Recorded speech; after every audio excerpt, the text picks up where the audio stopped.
இன்னைக்கு கர்த்தர் நமக்கு கொடுத்திருக்கிறதான வேத பகுதி இயேசுவை பின்பற்றுவோம். ஆமென். எத்தனை பேர் இயேசுவை பின்பற்ற விரும்புறீங்க? இன்னைக்கு உலகத்தில் அநேக மனிதர்கள் அவங்களை பிடித்த மனிதர்களை பின்பற்றாங்க. அரசியல் இருக்கிறவங்க அரசியல் தலைவர்களை பின்பற்றாங்க. அன்னைக்கு அநேக வாலிபர்கள் சினிமா ஸ்டார்ஸ், அப்படின்னா சினிமா நடிகர்கள் நடிகைகள், அவர்களை பின்பற்றாங்க. அவங்க என்ன செய்கிறாங்களோ அதை செய்கிறாங்க. உலகத்தின் பல பகுதிகளை பார்க்கும்போது சிலர் ஆதர்சங்கள் சொல்றவங்க அவர்களை பின்பற்றாங்க. ஆனா இந்த பூமியில் நம்முடைய நித்திய ஜீவனுக்காக, நம்முடைய விடுதலுக்காக, நம்முடைய ரட்சிப்புக்காக, நாம் அழிந்து போகாமல் தேவனுடைய ராஜ்யத்திற்கு செல்லுவதற்காக நமக்காக வந்து மரித்து அடக்கப்பட்டு உயர்த்தெழும்பி பிதாவின் வலத்து பாகத்தில் இருக்கிறவரும் நம்மை வந்து மறுபடியும் சேர்த்து கொண்டு தேவனுடைய ராஜ்யத்தில் போகுவேன் என்று வாக்கு சொன்னவருமாய் இயேசு கிறிஸ்துவை நாம் பின்பற்றினால் அழியாமல் நித்திய ஜீவனை பெற்றுக்கொள்ளலாம். அல்லேலூயா. உலகத்தின் இன்பங்களை பின்பற்றுகிறவங்க அழிந்து போவாங்க. அல்லேலூயா. ஆமென். அரசியல் தலைவர்களை நாம் பின்பற்றும் போது அரசியல் தலைவர்களுக்கு நமக்கு ரட்சிப்பு தர முடியாது. அவர்கள் அழிந்து போகிறதை போல நாமும் அழிந்து போவோம். ஆமென். சினிமா நடிகர்கள் அவர்களை பின்பற்றும் போது அவர்கள் செய்கிற வழியில நாம் அதுவர் செய்கிற காரியங்களை நம்மளும் செய்வோம். ஆமென். அவர்கள் அழிந்து போகிறதை போல நாமும் அழிந்து போவோம். உலகத்தில் பெரிய பெரிய ஆமென் ஆதர்சங்கள் சொல்றவங்க அவர்கள் இயேசுவை அறியாதவர்களாய் அழிந்து போகும்போது நாமும் அவரை பின்பற்றினால் அதை போல அழிந்து போகும். ஆனா மற்றொருவனில் ரட்சிப்பில்லை. நாம் ரட்சிக்கப்படுவதற்கு வானத்தின் கீழே பூமிக்கு மேலே கொடுக்கப்பட்டதான ஒரே ஒரு நாமம் இயேசு கிறிஸ்துவின் நாமம். ஆமென். அந்த இயேசு கிறிஸ்துவின் நாமத்தை நம்பி இயேசு கிறிஸ்துவை பின்பற்றினால் ஹல்லேலூயா, அவர் பிதாவின் வலத்து பாகத்தில் உட்காருகிறதை போல நமக்கும் பிதாவின் வலத்து பாகத்தில் உட்காருவதற்கு இடம் கிடைக்கும். ஆமென். இயேசு சொன்னதான வார்த்தைகள் நமக்கு கவனிக்கலாம்.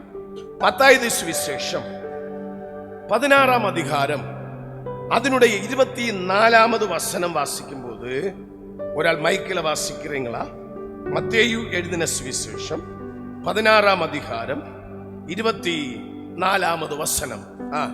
அப்பொழுது இயேசு தம்முடைய சீஷர்களை நோக்கி, ஒருவன் என்னை பின்பற்றி வர விரும்பினால் அவன் தன்னைத்தானே வெறுத்து தன் சிலுவையை எடுத்துக்கொண்டு என்னை பின்பற்ற கடவன். ஹல்லேலூயா. அப்போ நாம் இயேசு கிறிஸ்துவை பின்பற்ற வேண்டும் என்று தீர்மானம் எடுத்தால் இயேசு நமக்கு சொல்கிற காரியம், இயேசு கிறிஸ்துவை நாம் எப்படி பின்பற்ற வேண்டும்?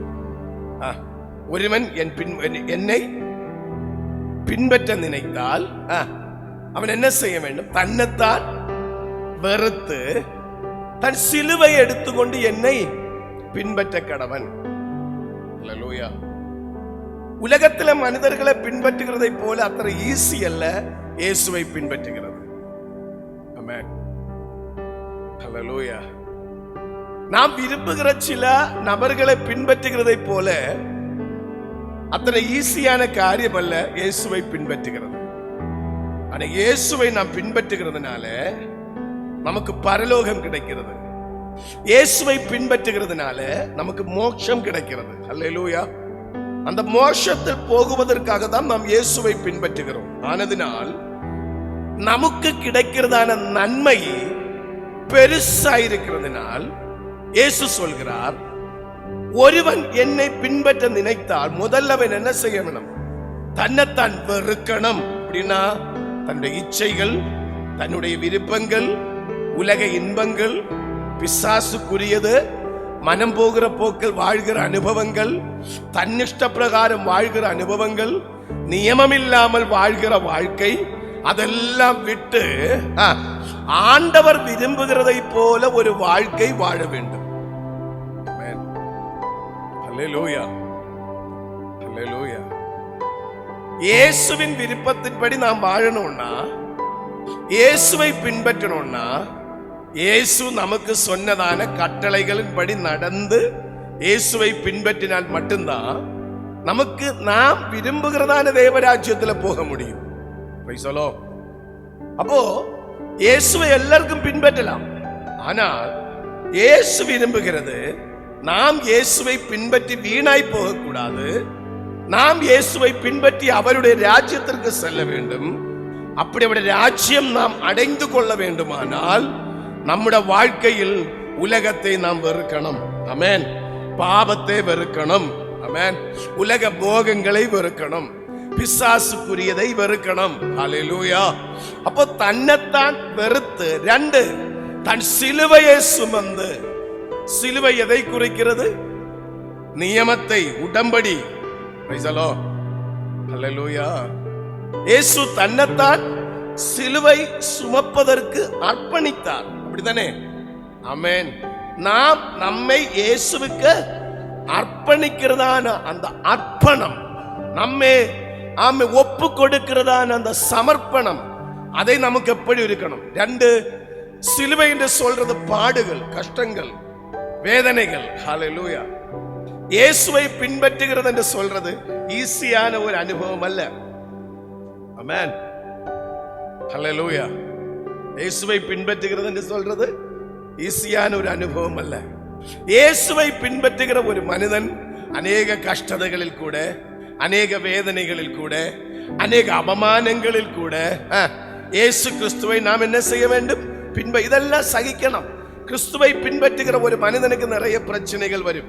இயேசுவே சொன்னார், உலகத்தில் உங்களுக்கு உபத்திரவம் உண்டு, ஆனாலும் திடன் கொள்ளுங்கள், நானோ உலகத்தை ஜெயித்திருக்கிறேன். ஆமென். அப்ப இயேசுவை பின்பற்றுகிற ஒரு மனிதனுக்கு உலகம் ஒருபோதும் அனுகூலம் அல்ல. உலக மனிதர்கள் ஒருபோதும் அனுகூலம் அல்ல. ஹல்லேலூயா. இவன் ஒரு வேறுபட்ட வாழ்க்கை வாழ்கிறான். உலகத்தோடு ஒத்து போகாத ஒரு வாழ்க்கை வாழ்கிறான். ஆனதுனால உலகம் இவனை ஏற்றுக்கிடாது. அதனால இயேசு சொன்னார், அவன் என்ன செய்ய வேண்டும்?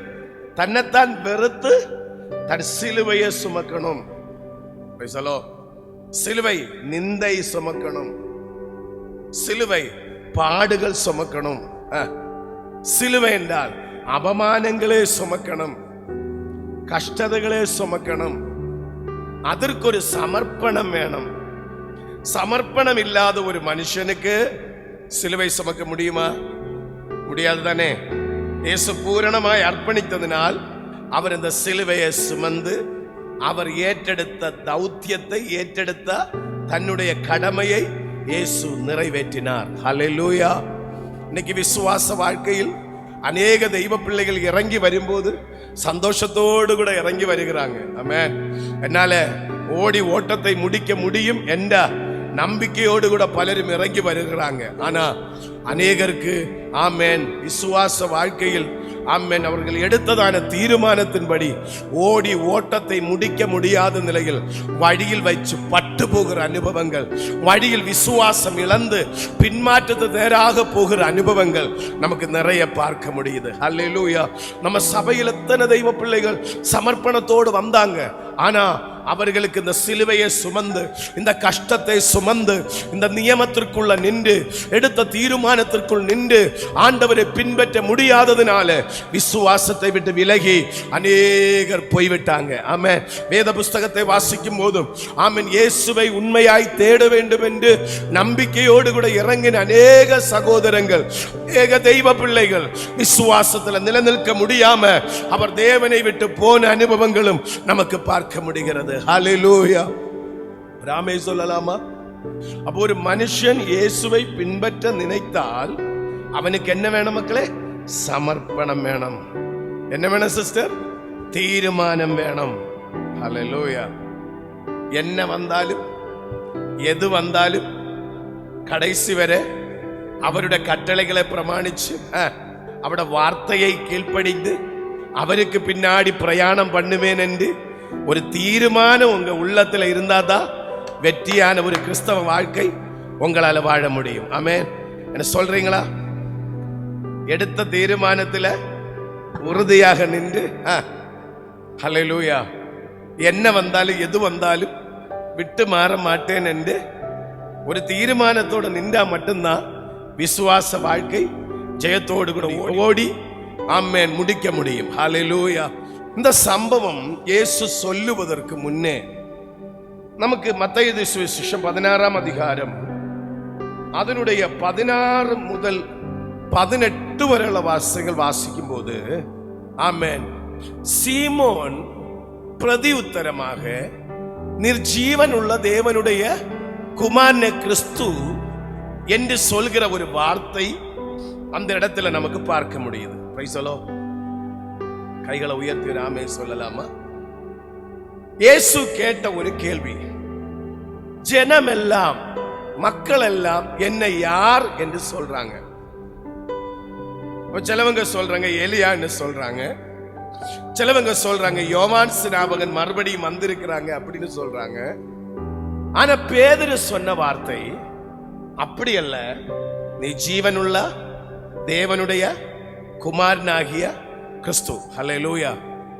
சீமோன் பேதுரு பிரதியுத்தரமாக நீர் ஜீவனுள்ள தேவனுடைய குமாரனாகிய கிறிஸ்து என்றார். ஹல்லேலூயா. ஒரு மனிதனுடைய விசுவாசத்தை பார்த்தீங்களா? இயேசுவோடு கூட 12 சீஷர்கள் இருக்கிறாங்க. அந்த இடத்தில் இயேசு கேட்கிறாங்க, நீங்கள் என்ன யார் என்று சொல்றீங்க? அப்போ சீமோன் பேதுரு பலரும் பல வார்த்தைகள் சொல்லும் போது சீமோன் பேதுரு சொல்லுகிறார், வெளிப்பாடுள்ளவன் சொல்கிறார். அல்லேலூயா. வெளிப்பாடுள்ளவன் சொல்கிறான், உள்ள தேவனுடைய அபிஷேகம் உள்ளவன் சொல்கிறான், நீர் ஜீவனுள்ள தேவனுடைய குமாரனாகிய கிறிஸ்து. 17ஆவது வசனத்தில் என்ன சொல்லுது வாசிங்க. இயேசு அவனை நோக்கி, யோனாவின் குமாரனாகிய சீமோனே, நீ பாக்கியவான், நீ பாக்கியவான், மாம்சமும் இரத்தமும் இதை உனக்கு வெளிப்படுத்தவில்லை, மாம்சமும் இரத்தமும் இது உனக்கு வெளிப்படுத்தவில்லை, பரலோகத்தில் இருக்கிற என் பிதா இதை உனக்கு வெளிப்படுத்தினார். பரலோகத்தில் இருக்கிற என் பிதாவே உமக்கு. அல்லேலூயா. அப்போ இந்த விசுவாசத்தோடு கூட இறங்கி புறப்பட்டதான சீமோன் பேதுரு, ஆமென், நீ ஜீவனுள்ள தேவனுடைய குமாரனாய் கிறிஸ்து என்று சொல்லுவதற்கு அவனுடைய சுயம் அல்ல அது பேசினது, அவனுடைய ஜடம் அல்லது வெளிப்படுத்தினது. ஹல்லேலூயா. பின் அவனுக்குள் ஒரு ஜபாவி இருக்கிறதுனால, தேவனுடைய ஆவி அவனுக்குள் வாசம் பண்ணுகிறதுனால, தேவனுடைய அழைப்பு அவனுக்குள்ள இருக்கிறதுனால யாரு வெளிப்படுத்தினார்? சர்வ வல்லமையுள்ள தேவன் சீமோனுக்கு இதை வெளிப்படுத்தினார். ஹல்லேலூயா. அடுத்த வசனம் 18 கூட ஒண்ணு பார்க்கிறீங்களா? மேலும் நான் உனக்கு சொல்கிறேன், நீ பேதுருவாயிருக்கிறாய், இந்த கல்லின் மேல் என் சபையை கட்டுவேன், கல்லின் மேல் என் சபையை கட்டுவேன், பாதாளத்தின் வாசல்கள் அதை மேற்கொள்ளுவதில்லை. அம்மே, தேவனுடைய அழைப்பை பெற்றுக்கொண்ட ஒரு மனிதன், தேவனால் தெரிந்து கொள்ளப்பட்ட ஒரு மனிதன், மற்றெல்லவரிலும் வித்தியஸ்தமாய் ஆவியானவர் அவனுக்கு வெளிப்படுத்துகிறதை போல கிறிஸ்துவை குறித்து பேசுகிறான். ஹல்லேலூயா. கூட நின்ற பலரும் எலியா என்று சொல்லும் போது, யோவான் ஸ்நாபகன் என்று சொல்லும் போது, அவன் பேதுருக்கு வெக்தமாய் ஒரு வெளிப்பாடு வந்திருக்கிறது. இவன் எலியா அல்ல, அவன் யோவான் ஸ்நாபகன் அல்ல, பின்ன இவன் ஜீவன் உள்ள தேவனுடைய குமாரனே கிறிஸ்து, ரட்சகனாய் வந்தவர். அல்லேலூயா. மனிதட பாவங்களுக்கு, ஆமென், பாவங்களிலிருந்து அவர்களை மீட்கும்படியாக வந்த இயேசு கிறிஸ்து, தேவ ஆட்டுக்குட்டி என்ற ஒரு வெளிப்பாடு இந்த பேதுருவுக்குள்ள வந்துச்சு. ஆனா ஆமென், அதனுடைய 22, 23வது வார்த்தைகள் நாம் வாசிக்கும் போது அங்கு நடக்கிறதான காரியம், அப்பொழுது பேதுரு அவனை தனியே அழைத்து கொண்டு போய், ஆண்டவரே, இது உமக்கு நேரிட கூடாதே, இது உமக்கு சம்பவிப்பதில்லை என்று அவரை கடிந்து கொள்ள தொடங்கினான். அவரோ திரும்பி பேதுருவை பார்த்து, எனக்கு பின்னாக போ சாத்தானே, எனக்கு பின்னாலே போ சாத்தானே என்று நீ எனக்கு கடிந்து கொள்கிறார். என்ன பேசுகிறீ? நீ எனக்கு இடரலா இருக்கிறாய், நீ எனக்கு இடரலா இருக்கிறாய், தேவனுக்கு ஏற்றவைகளை சிந்தியாமல் மனுஷருக்கு ஏற்றவைகளை சிந்திக்கிறாய் என்றார். அல்லேலூயா. ஆமென்.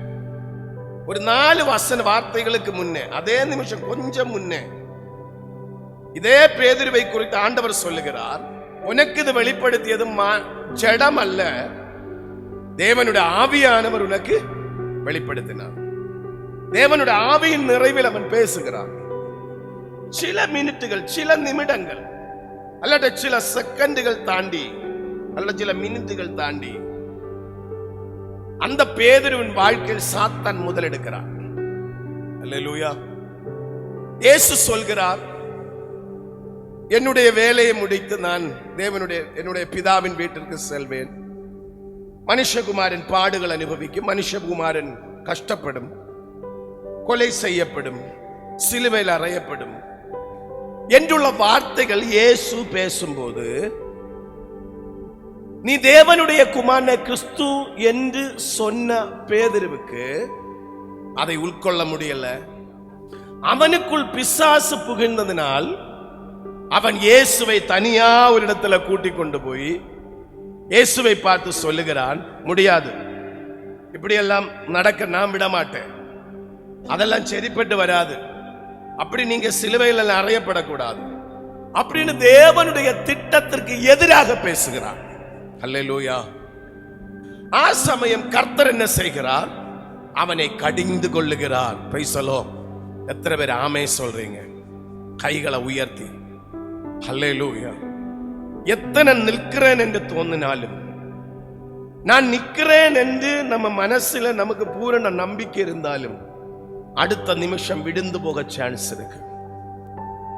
நட்சத்திரங்களை போல பிரகாசிச்சா, வல்லமையாய் ஆண்டவருக்காக பயன்பட்டா, எத்தனையோ பேர், எத்தனை பேர் செகண்டுகளுக்குள்ள, மினிட்டுகளுக்குள்ள விசுவாசத்தை இழந்து, தெய்வ கிருபை இழந்து, அபிஷேகத்தை இழந்து, உலகத்தில் மாண்டு போன இந்த ஓட்டக்களத்தில் நானும் நீங்களும் நிற்கிறோம். பணத்திற்காக, மற்ற பல காரியங்களுக்காக, அல்லேலூயா, உலக இன்பங்களுக்காக தேவன் மேல் விசுவாசம் வைத்தவர், பயங்கரமாய் நம்பிக்கை வைத்தவங்க, பயங்கரமாய் தேவனுடைய வார்த்தைகளை பேசினவங்க, அல்லேலூயா, கிருபையில நிக்கிறேன் என்று சொன்னவங்க, நிக்க முடியாம போன ஒரு காலத்துல தான் நிக்கிறோம். Price the Lord. பேதுருவை பாருங்க, நீ ஜீவனுள்ள தேவனுடைய குமாரனே கிறிஸ்து என்று சொன்ன மனுஷன். அல்லேலூயா. அடுத்து நம்ம வாசிக்கிறோம், இந்த கல்லின் மேல் நான் என் சபையை கட்டுவேன். சீமோனை பார்த்து சொன்ன, நீ பாறை. அல்லேலூயா.